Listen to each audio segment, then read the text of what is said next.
Workers. Workers must understand. They mangled they angled even the little distribution that they were giving out. And instead of mobilizing national support, organizations and groups that could reach the people, they kept it largely in the hands of their comrades and friends. Workers continue to give of their labor, which is being devalued daily as inflation rises. There is little or no relief offered to help them in a structured, fair, and non-discriminatory manner. Some are getting the hug of it all, as others are given nothing. Polly used to say, Polly there used to say,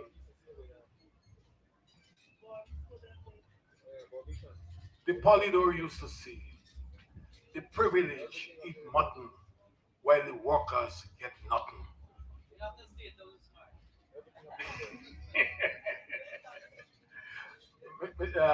It seemed comment as if you were there.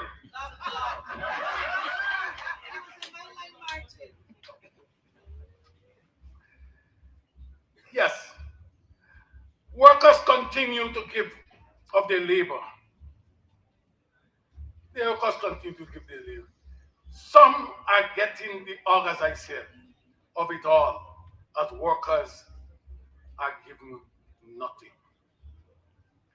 Some have been asked to satisfy conditions in order to receive, as others have no conditions set and are talking about the cash grant. Some people got to come with all kinds of things to justify why they must get it. While in some communities, everybody get the thing. Don't be fooled. Don't be fooled by the figures they put out that inflation has not risen by much. Ask the homeowners, ask the homemakers, ask the women, ask the minibus and taxi driver, ask the shopkeeper, and ask the pensioner.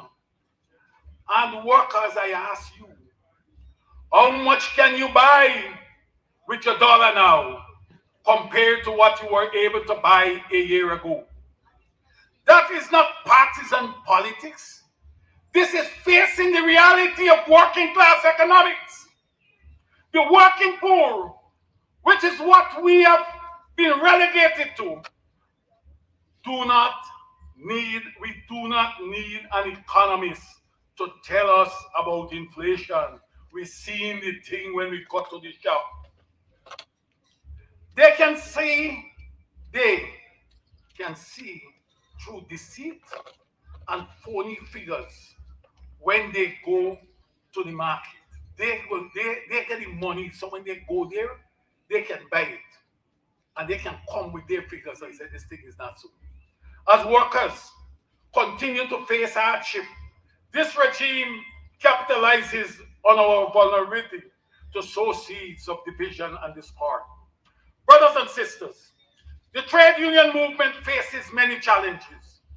We have challenges of an external nature as well as challenges of an internal nature. Externally, we face the challenge of operating in a political environment that is unfriendly to a section of the labor movement. A political environment that seeks to bring some of us on our knees and no care or concern for rights, the rule of law, and good governance. For instance, GCOM workers, Keith Linfield, Claremont Mingo, and others who were willfully humiliated, even if they had done wrong, they were entitled to due process and to be treated with respect for that right. Look at what they're doing to former Minister of Finance, Winston Jordan, who has strong ties to this country, placed on $3 million bail and deemed a flight risk. Calvin London, who served with distinction, in office. Had his name dragged through the mud. Trevor Ben, another professional, was made a political target because he served under another government. Paul Slow, former Assistant Commissioner of Police and past chairman of the Police Service Commission, being held by his pants by some jagabats, according to some people. That is not justice. It is political vindictiveness and efforts of this PPP government, headed by Orphan Ali and Bara Jagdeo, to criminalize and place on the fringe of society a section of its people. The government is setting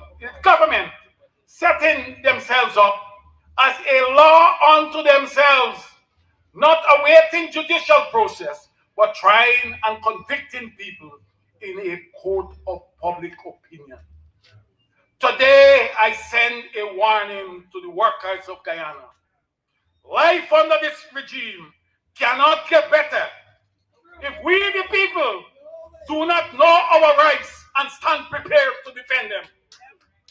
As I stand before you, my trade union brothers and sisters, my heart remains in grief for those workers who under this government had their rights denied and suffer, but in particular the workers of the Bauxite Company of Guyana Incorporated, who as of today have had the longest unresolved industrial struggle in the history of post-independent Guyana. Mind you, bauxite workers of BCGI are the only workers who have had the same unresolved dispute under successive governments. What started under Jagdeo remained unresolved under Donald Ramotar. Though compulsory arbitration was imposed, the Ramotar government failed to act on same. And under David Granger, the struggle of the union was able to see Rousseau coming to the table. But rather than granting the workers justice, the company closed sections of their operation. BCGI, owned by the government of Guyana and Rousseau, is still operating and therefore is accountable to the workers who are still on alert and have not given up their more than a decade struggle. There are letters lying on Minister Joseph Hamilton and Chief Labor Officer's desk to bring resolution to outstanding grievances, including the incorrect calculation of termination benefits. But their inaction on these matters validate that they are comfortable obstructing justice for bauxite workers. David Granger had an opportunity to demonstrate he was a man prepared to see justice served, but he dilly and dally until when it was close to election before his ministers reached out to address this injustice. Comrades, today I call on the media to help us clear this ugly stain on our industrial environment that has transcended 4 successive governments. I call society to be your brothers and sisters keeper, and raise voice in unity against this injustice. There should be nothing that divides the people of Guyana when it comes to justice and fair play, standing in the face of external threat, supported by internal forces. We must be each other's keeper. Today is bauxite, tomorrow it may be oil. Whereas it is clear only sugar workers are guaranteed instant and favorable resolution of their industrial dispute, bauxite workers, teachers, nurses, and public servants are not guaranteed the same treatment. How can we, as a nation under one law, accept and be silent as such blatant discriminatory practices and public policies are being We are living on the PPP animal farm. Some are more equal than some. As efforts are being made to strangulate unions independent of the PPP, no efforts are being spared to ensure the economic sustenance of unions favorable to the.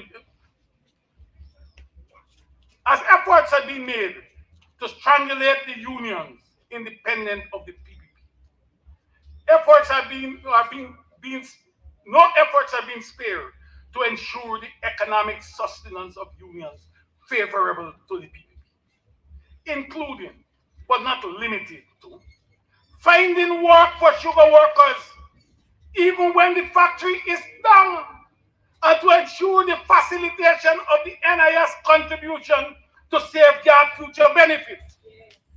I do not envy my brothers and sisters in Gaisoko, but I ask them, how in all fair conscience can you not recognize that injustice meted out to other unions for doing the same thing you would have done more than any other one in this country?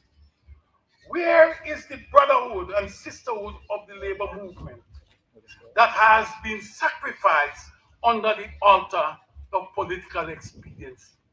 I, Lincoln Lewis, I can talk. Aminato Sidomi is no leader of the opposition. He know. Ami Sidongi and he know. I, Lincoln Lewis, work with the sugar unions against all governments and stood in principle for workers' rights from Forbes Burnham to Daisy Granger. I stood in principle with your struggle, not for convenience.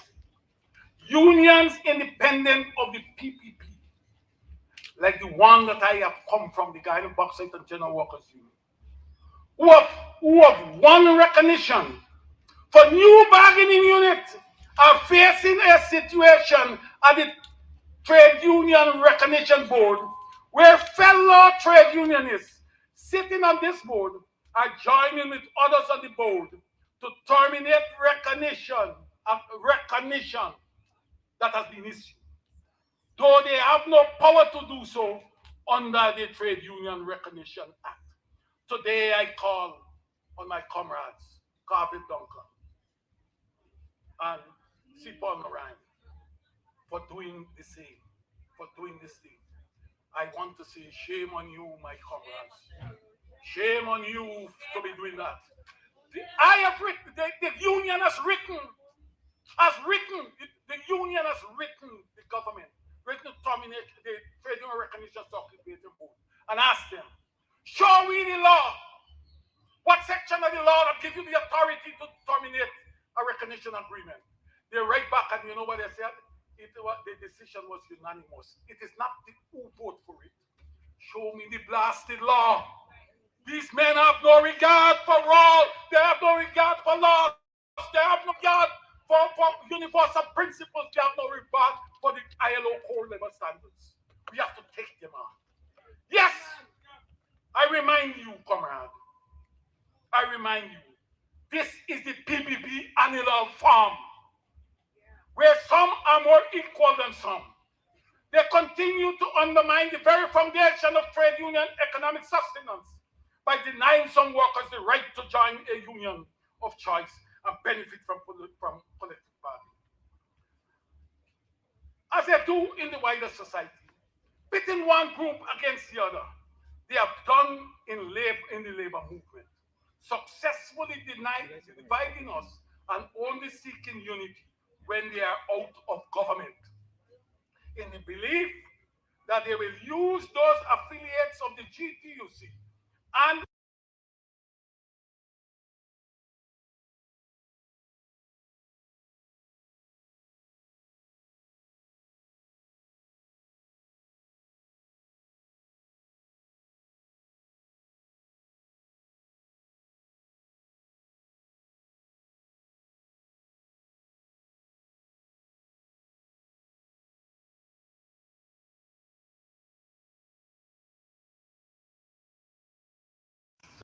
this and some will sell their souls to the devil.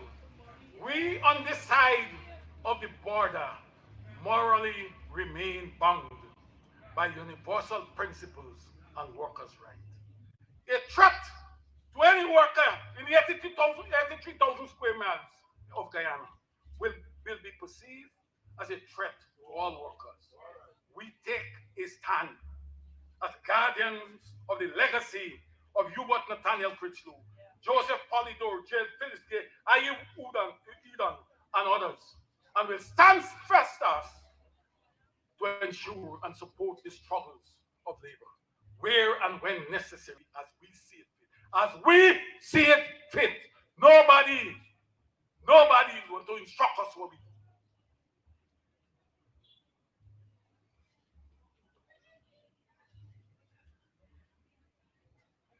We are living in a land with shrinking freedoms, whereas our Western brothers look and talk about China cracking down on freedoms. They ignore our rights here, which though manifest differently amongst to the same, freedom denied, freedom under threat. The industrial environment has turned for the worst. Workers are being exploited by foreign capital in their land, and in violation of the laws, which the Ministry of Labor is turning a blind eye to. I don't understand why the Minister of Labor is turning a blind eye to this. He should be looking at it. Workers are toiling for more than 40 hours a week with no overtime. They are working more than 8 hours a day without overtime. Some are working under conditions where employers, including the government, have no regard for occupational safety and health regulations. You check them out. This thing here about fanfare. The government has no seeming interest in fostering working class rights and dignity for all workers. They are more interested in sowing seeds of discord and getting the oil money. They are denying collective bargaining to some, the very vehicle that took many out of poverty in the 1960s to 80s. The disregard for the right to collective bargaining has adversely impacted workers' satisfaction in the workplace and sense of belonging.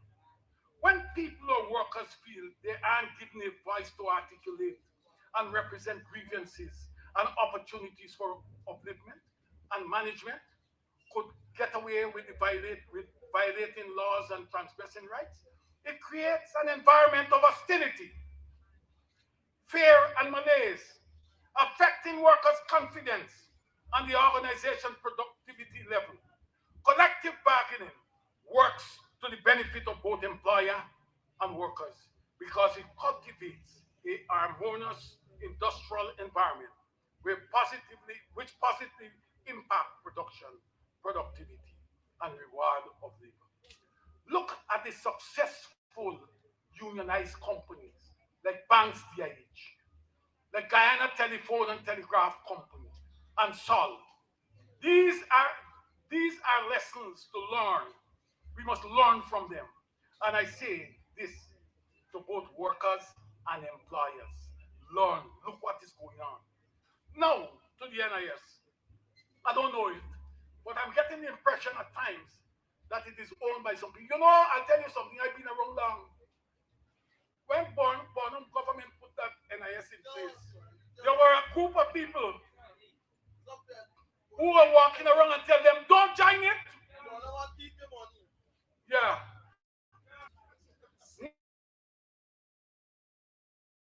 Now, your money and my money, so I got to talk about this. Is in financial trouble due to years of policy mismanagement.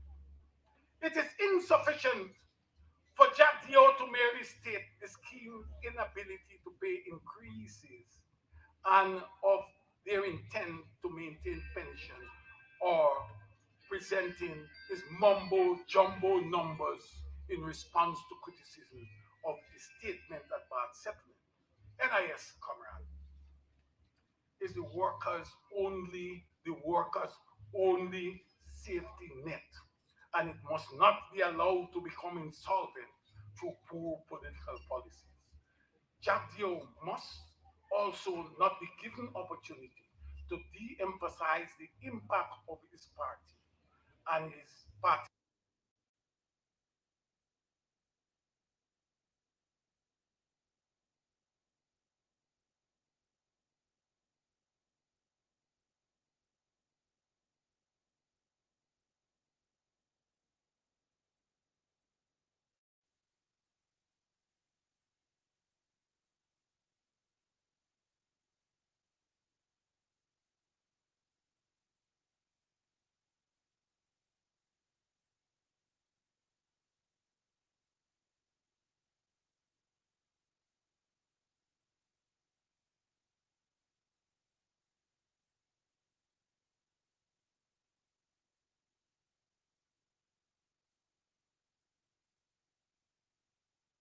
Every time they actually made a recommendation as to increasing what we call it, to increasing pensions, for instance, or increasing no the contribution. The private sector sit with them and they say no, don't increase it. We gotta go with it. They don't want to pay anything. So they've been operating with their other partner. They and the other partner got to hold themselves responsible for the state of the scheme. But the thing about it that the other partner, they when they work when they get business in, you understand me? Their family live in Miami and where the other one is? Sorry, now they're going to Dubai, right? So they when they get sick, they go somewhere else. What is the workers where the privilege is not giving anything, the workers do not getting anything. So there is where we are, and we need to be strong on the NIS. Pensioners, very vulnerable segment of our population. Many are struggling in spite of NIS.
In this mineral-rich economy, many still continue to see migration as their best option, and hope is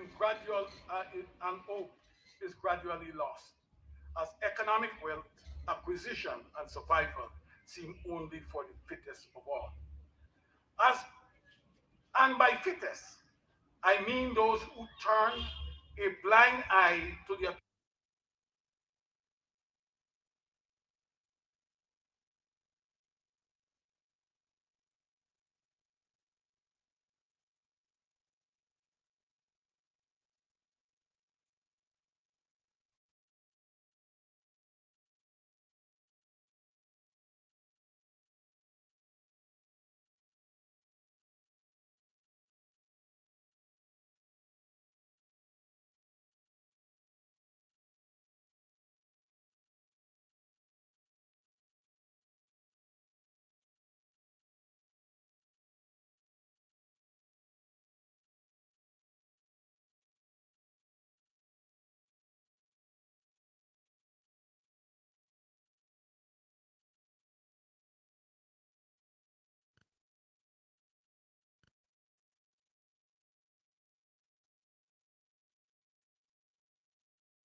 on the matter I consider of nationalism.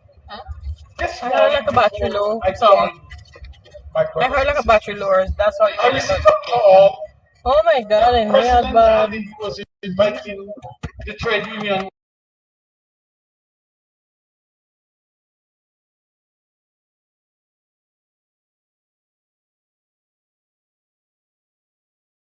I can't to say break fast.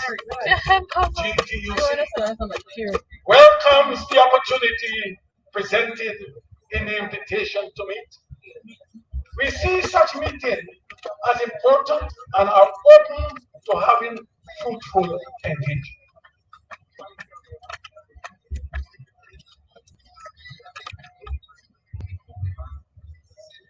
We see such meeting as important and are open to having fruitful engagement.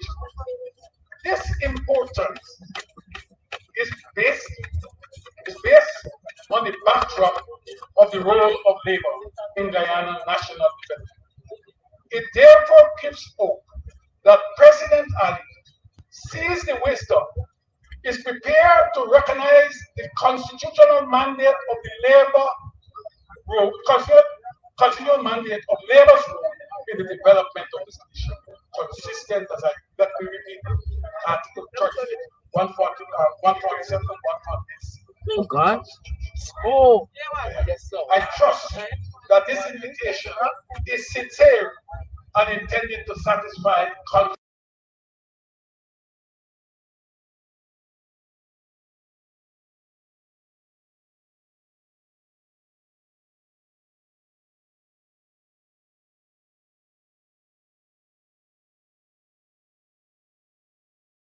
constitutional obligation, and it is not just a breakfast opportunity, because this is labor.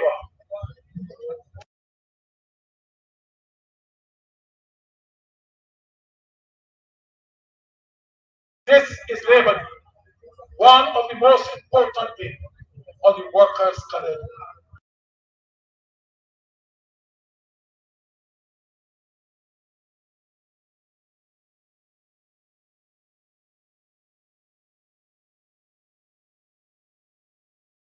I had an early morning cup of tea at my home, then hit the road to the march, rally, and be with you. Solidarity forever.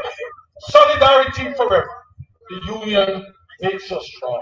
And Luther that it has for us. Right? Whether someone who was a point person for us on the NIS board, who is well acquainted with the operations of the NIS scheme, understands the laws governing the NIS, and it is important. If we are effectively counter the lies of Columbus, we must be informed.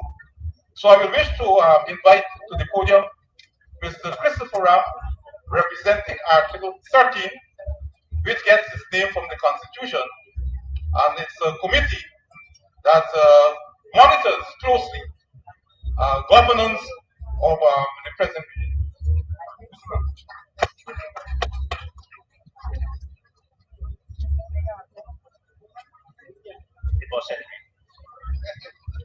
Good afternoon, everyone. And let me start by wishing you all happy International Workers' Day, or Labor Day as we call it in Guyana. We all stand on the shoulders of some great men and women who have been recognized here today for the role that they have played in the development of the trade union movement and indeed the protection of the rights of workers of our country. Lincoln Lewis, of course, is a hard act to follow. Impossible act to follow, I should say. Lincoln has been a long time friend. We worked together in the early 80s on the national insurance scheme and its several problems. I want to thank Lincoln as well for having inspired the name of the civil society organization of which I'm a part, called Article 30. As Norris has said, it draws its inspiration and its title from Article 13 of the Constitution of Guyana. And that is no theoretical point. It is not just choosing a name.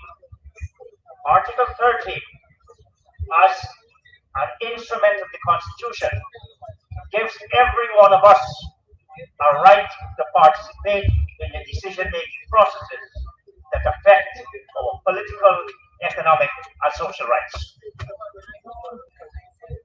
We have not, unfortunately, made use of it because perhaps we in civil society, of which the trade union is a major part, has allowed the politicians to dominate some of that space.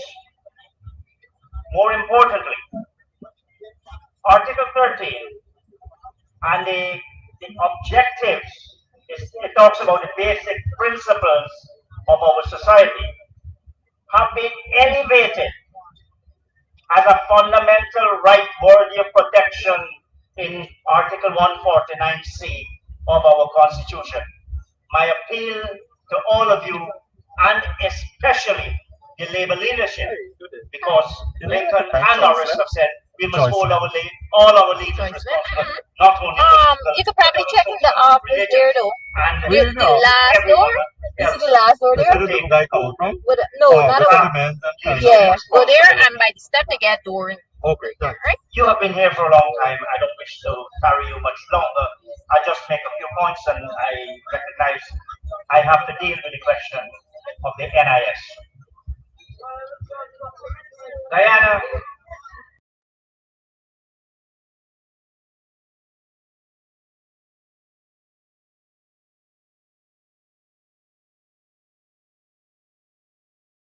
is now not on the cusp of an oil economy. We are an oil economy. But what does that mean?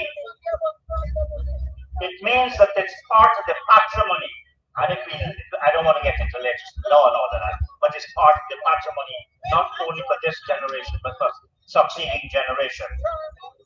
The implication for us for an oil economy is that we must set aside, because once you extract oil, that's it, it's gone. We must set aside enough for future generations.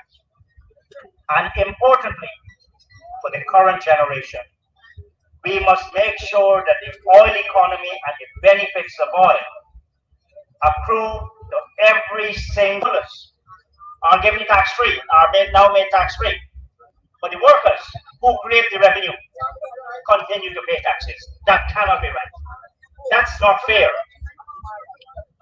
We need to make sure, and I want to give the government of Guyana and Yapanali credit for putting in the local content law a provision equal pay for equal work, non-discrimination.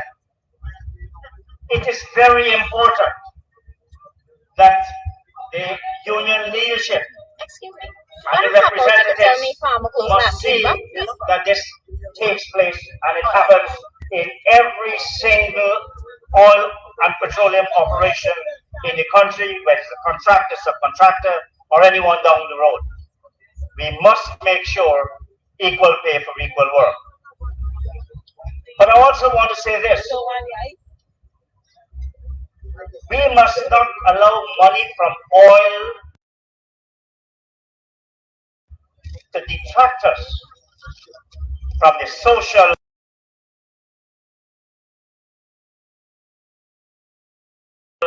political, and constitutional challenges which this country continues to face. In fact, unless we deal with those problems, I think there are going to be problems ahead, and certainly we will not be able to maximize the benefits which an oil-rich economy enable us and provide us with the opportunity. We must also deal with this question of the winner-take-all politics, where if you are in power, then you don't need to bother with the opposition. You only call parliament when you need a budget or when you need a piece of legislation passed. That is not how it ought to be. So there are lots of things to be done. And this is not the forum, and I've been given very restricted time.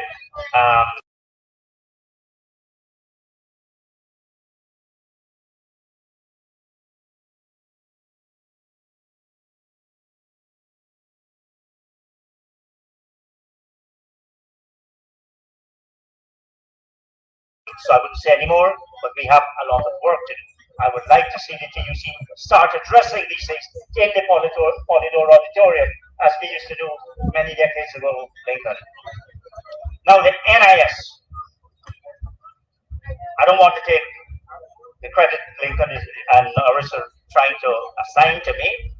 Yes, but we do have some expertise in NIS.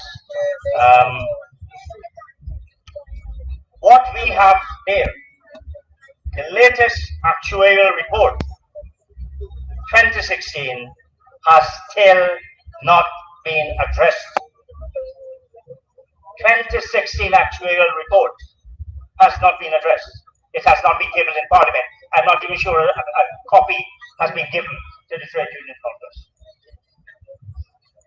To the professionals, look, because we have continued to delay addressing the problems by the actuaries since the 2001, we have problems of the pensionable age.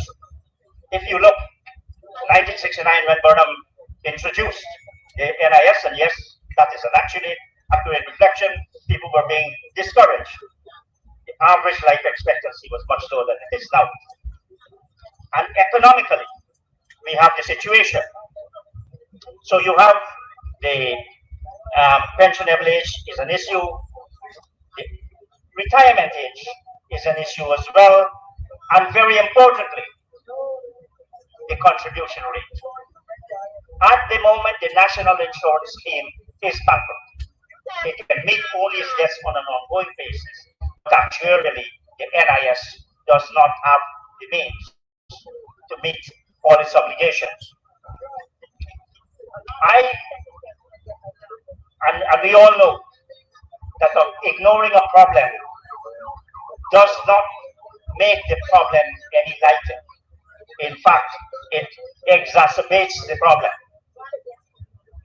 So what we have is the problems of 2001 was deferred to 2006 and 2008, and it went on and on.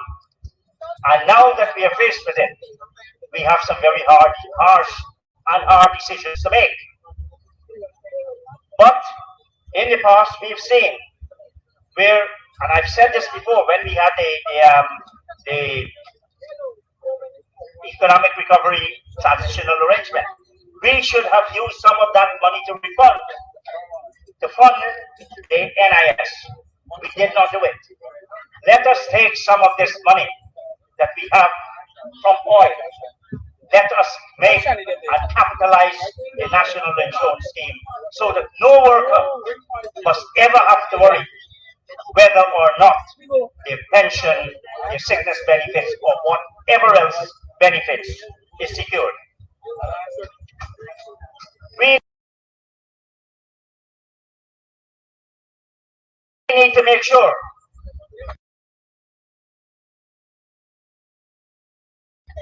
that we secure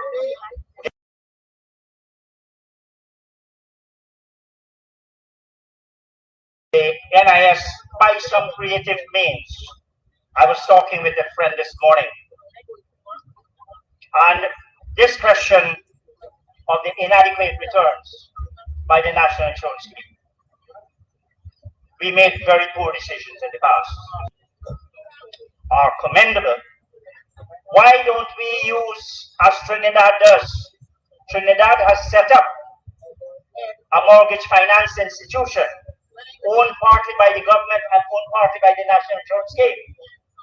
49% by the government, 51% by the scheme that invests in housing, both in terms of commercial housing and in terms of residential housing. And that should not be beyond us. We have the GRA building as evidence where the NIS can increase its returns. The GRA building is owned by the NIS. Why can't we do that? Why can't the NIS begin to think creatively to get into the housing market and to lift the rate of return? The problem for the NIS is we did not, when you pay your pension, you're not protecting the pensioner rights of the existing generation, but you're making your own investment into your pension. So therefore that money should be partly put into savings and to give returns for when your pension comes up. We need to take a creative view. But I am saying here and now that we need to capitalize the national insurance scheme, the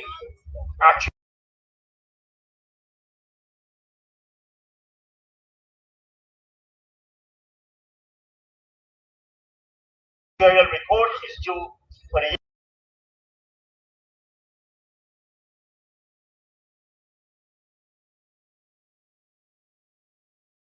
year 2021. This is the time that option be put to the actuary, and he or she be specifically asked how much would it take to recapitalize our national insurance scheme and to take it out of the dangerous situation which it currently faces.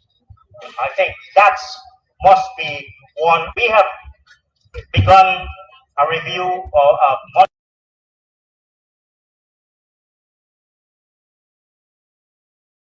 monthly review of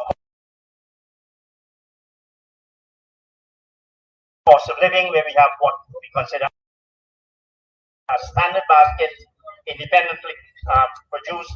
We shared it with officials, and it got overall acceptance. What it shows is that for a family of 5, 2 parents and 3 children, the minimum market budget is around 20,000. per month, $120,000 per month. What I'm suggesting is that we start thinking of these things. But there is no reason. Look, since the past couple of years,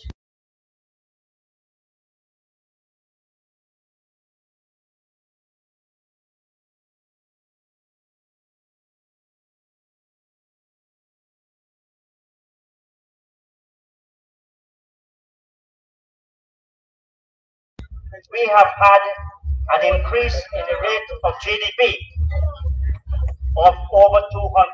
By the end of this year, we will have had an increase in the GDP of over 200%.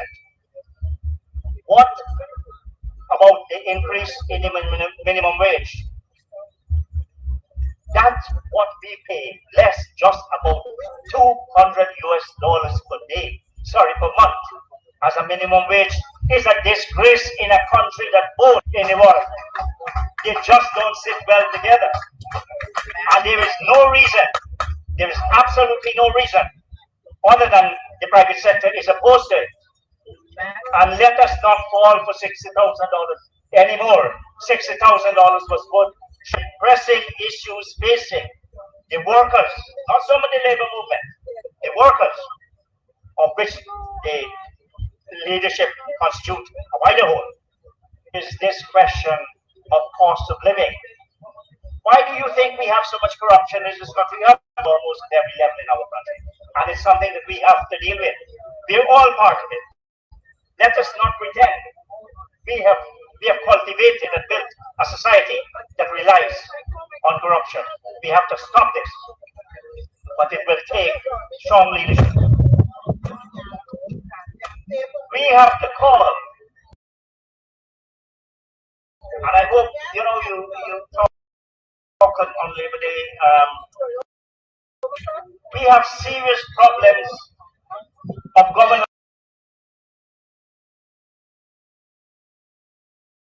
in this country, and governance leads to everything as bad it breaks down.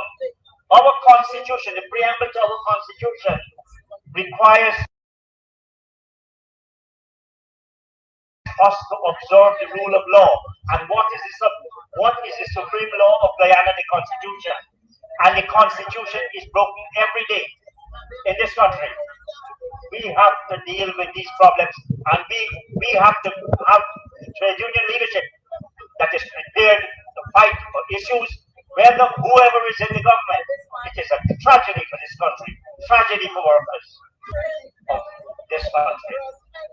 We talk one of the international solidarity and hail workers' solidarity and unity and so on.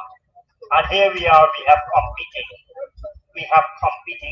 trade unions. That is what Exxon and the international investors like, that they can play one side against another. We have not learned the lessons of 1953. And we all know, if you ignore the lessons of the past, what happens. So, the fight is going to be long. Lincoln talked about a luta continua. The fight is going to be long. The fight is felt every day. Even as you get out of this location to get to your home, you start to realize what cost of living is, what it means not to have adequate resources. While some people drive 3 and 4 cars, some have none. That cannot be right. We need to look at our taxation. We need to look just about every area of life if we have to restart. But let's start with the constitution we have. Let us adhere to those requirements of the constitution that we must have. We must have a chief justice. We must have a chancellor of the judiciary. Not that we must have an acting one. The acting one is for if one goes on leave or is promoted to something. We must no longer tolerate this. And I'm asking, in his presence, Mr. Aubrey Norton, to see that this tragic situation is brought to an end sooner rather than later. I thank you.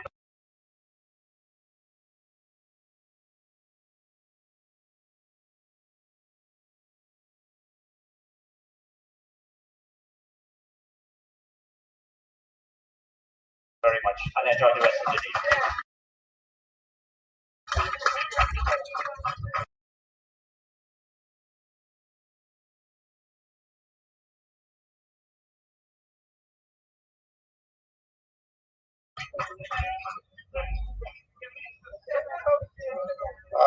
Thank you. Workers United! Workers United! Alright. Unity and respect. It is not only to unite, you got to unite and fight. Sister Coretta McDonald, President of the Guyana Congress, will now address us.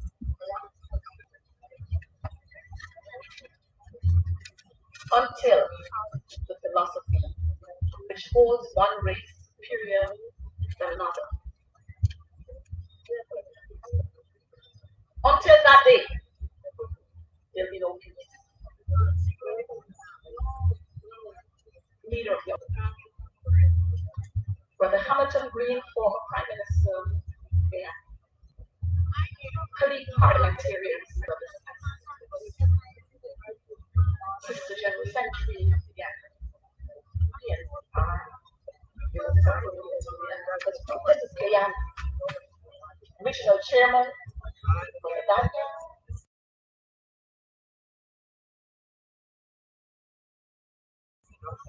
Chief Citizen, my brother, colleagues, comrades all. I don't want no peace. I want equal rights.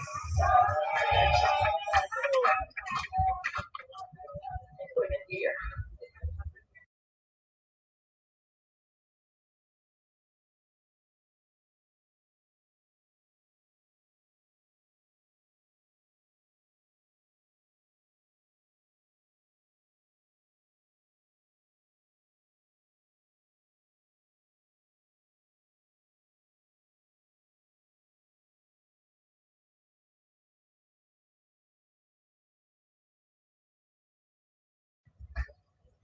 Are you with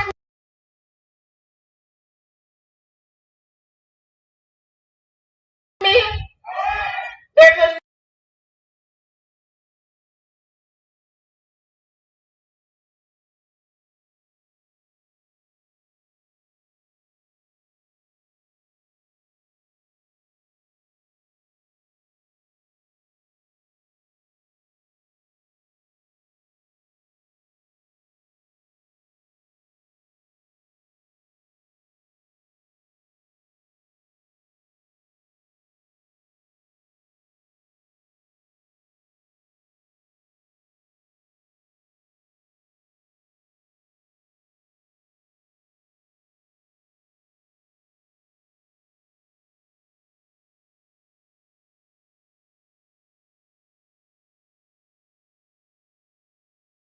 new mystic blowing in the air. And that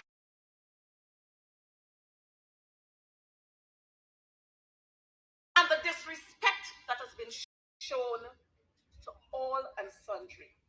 But we have demonstrated the show of resilience in all of this, and to those who seek to oppress us. Comrades, let me extend my heartfelt congratulations and thank you to all sectors of workers across this land. They deserve to be celebrated. They deserve to be recognized. But you know what? The people whom we look to for recognition, they have decided that Animal Farm is once again in play. And so we, the champions, have now been treated as not only second-class citizens, but as citizens without a country to which they belong. My brothers and my sisters, I want to say to us, we are the creators and the turners of the wheels of this economy. We have toiled from factories to factories, from offices to offices, from classrooms to classrooms, from wards to wards. And yes, in these times of virtual working and teaching and learning, we have stood the test of time. And so we deserve to be celebrated. So let's celebrate. Today, I'm elated to salute every worker for your unwavering support during the last 18 months or so, where we would have shown who we are,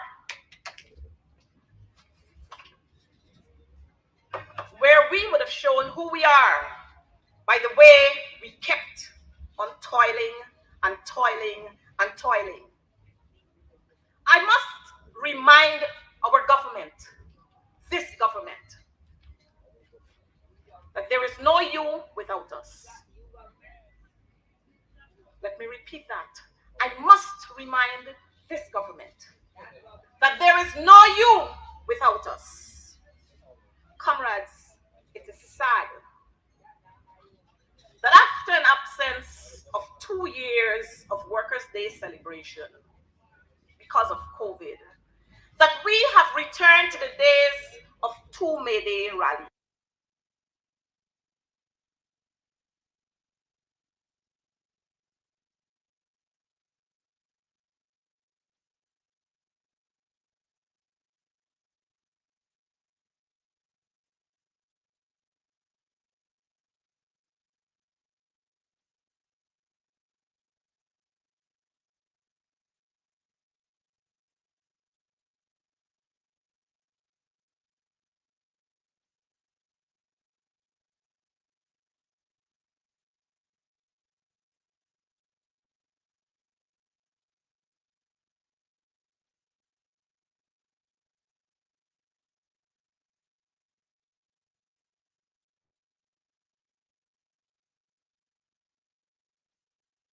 The man who was supposed to be in the middle, he's nowhere here. He's chosen not to be with the Guyana Union Congress. And this is clearly saying to us back the live. is that we have some people who don't understand their role. And as a trade union movement, we have lots of work to do to ensure that people who we seek to put in high offices, that they understand their roles. May I remind us that Hubert Nathaniel Critchlow, in his struggle for workers' freedom, did not only struggle for the waterfront workers. He paved the way for every single one of us to enjoy the benefits that we are now enjoying. We should, at no point, allow the contributions of this great man and so many others to go in vain.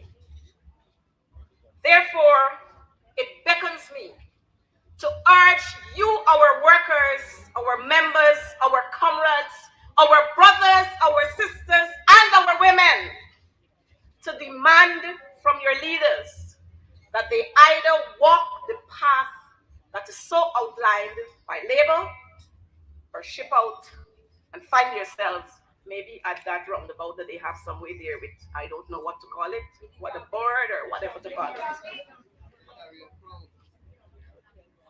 As I reflect on the challenges, it begs me to ask the questions. What has happened to collective bargaining? Let me remind us that when the PPP were in opposition, they were the forces who were championing the call for collective bargaining. Let me remind us about the guardians of democracy who were talking and championing about the calls for transparency. And all the A, B, C, D, E, F, G ambassadors, but we don't hear of them today. And I wonder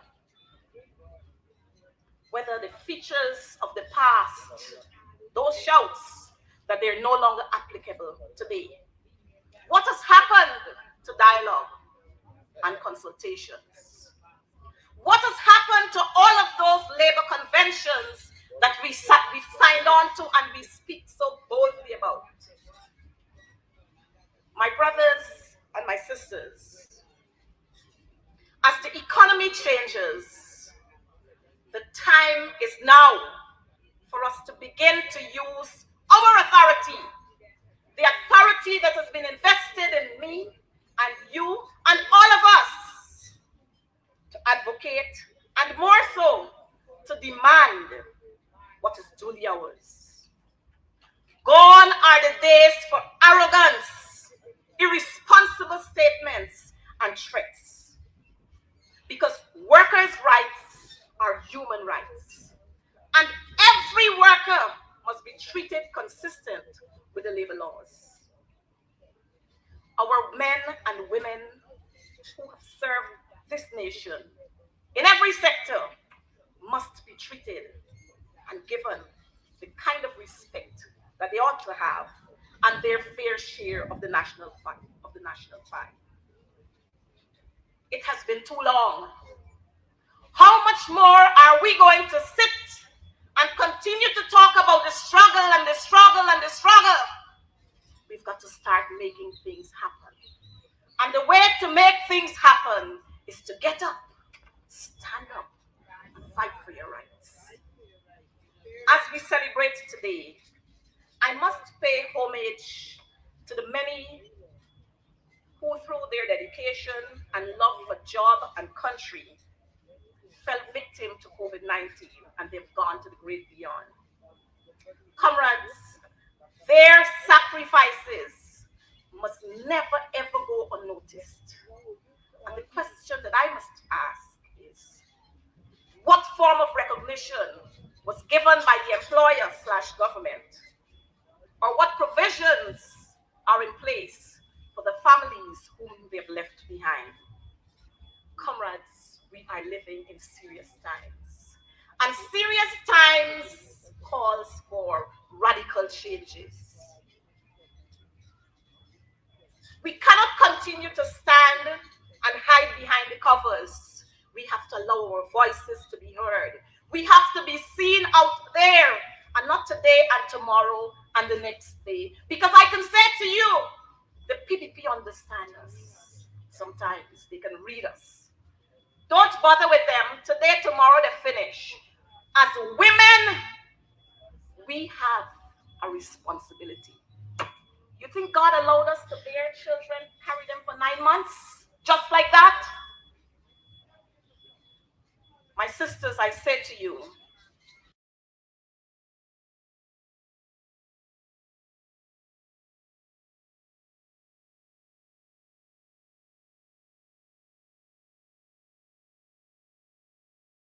Yours number 699. 659. Ready? 699. and while we are strategically poised at this time to bring about the tangible change that we want to see, Oh, sorry. 889. We have to make a move. 699. We have to make a move when our sisters are being discriminated against. We have to make that move when our sisters and our brothers in every sphere they're being victimized. We have to make that move now. But we can only move, or we can only make that move if we unite on the principles of labor. If we unite and can call boldly a spade a spade, or when we can say a wrong is a wrong. I urge us all today that as we seek to champion the cause of labor, And nice to be here. Remember, in fair, and we cannot do that divided. So let us unite for the people of Guyana. Let us unite today for my child and yours. Let us unite today for the generations to come, so that they wouldn't have to tarry this path that we are struggling to achieve the goals and the freedom that we so desire. Solidarity forever. Happy Labor Day.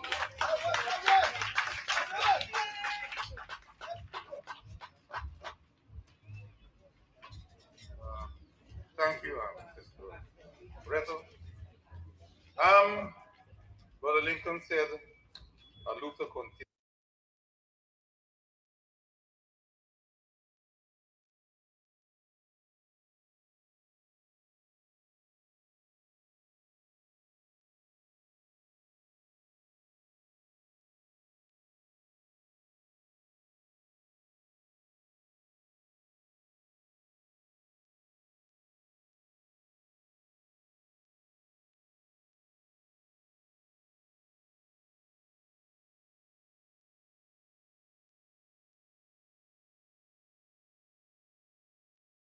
Yeah. If you take off your mic in here, the people hear everything else.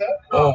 We're going to know who are the most So yeah, every time I get sir, what is it supposed to be? It's supposed to be quiet. Where's Banandu? No, they hear what's going on inside.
She put a pot on she hair and gone. Them a the first one out on the dam. Basket on she head, bucket in each hand. Hold up on she frock, I wanna she grandson. To the market, them a go. For the morning, the day is dawning. For cockacrow to give the villagers a warning. Rise and shine, the birds them a sing. All animal take turn as them join in the waking. Cockacrow, dagaba, donkey, bray, horse, and they even duck a quack. Cockacrow, dagaba, donkey, bray, horse, and they even duck a quack. Come and hear this sweet story that tell the people about life in the country. All day a back down, me now I come home. Inaga, jackass yard for fetch the load. Cockle shy hand, bag over shoulder, running by his side. A Rexy and Rover, from the farm, them a come. Sun a go down but up the river. Some washing clothes, some folks are bathing at the water. Fisherman, they catch them a bring. From a canoe boat, man, them start offloading. Aymara, Kwakwari, Hail Baka Kuma Kuma, even Lokonani. Aymara, Kwakwari, Hail Baka Kuma Kuma, even Bangameri. Listen to this sweet story that tell the people about life in the country. Them children glad when the weekend come. Out in the yard, them all gather round. Some a play catcher, some making house from straw. Two who come later, a grandma or grandpa. All a sit down just a wait. Moonlight so bright, it's just the right time to listen story or to say a little nursery rhyme. Grandpa voice a echo.